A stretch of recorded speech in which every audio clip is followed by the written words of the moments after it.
Sa gibati na ako, nakabalik ko sa City Council, nalipay ko nga makapadayon kong serbisyo sa tao sa 2nd District.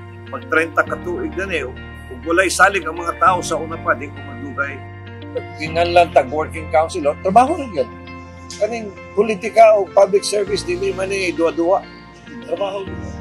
Pizza 1, pizza 2, pisino na punta, ato sang iplastar, ang akong cellphone, abli sa tanan, kutob sa makaya.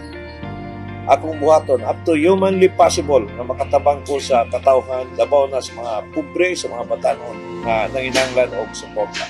My experience that I can share to them, be good in public service. Dili ta mag-watsinango, dili ta mag-binuang.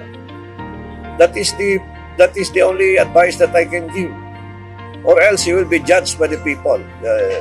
Labaw na sa mga bago, di mo magdugay.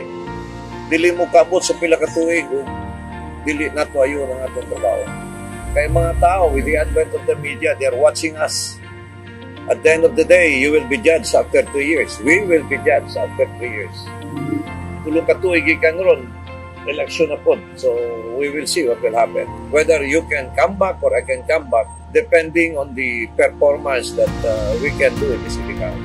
Well, ang kinatibok ang Pilipinas dapat mag-iusa atog yung tabangan o ampo nga pinaagi sa intervention sa Ginoo.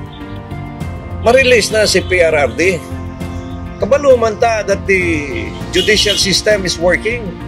Naglihok man ang mga huwis dire. Nganong ipalayo pa yun dito. Second, for humanitarian reason, pakita na po yung edad.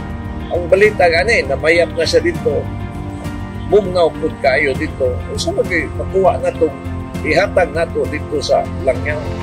Filipinos should be united. We have to believe this independence of soberania. You can just imagine, ikaw daw isintensyahan sa laing tao.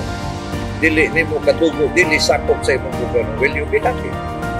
So we continue praying. We need to ask the intercession of God to enlighten the minds of the decision makers that at the end of the day, fairness and justice is really beneficial and necessary for any democratic country.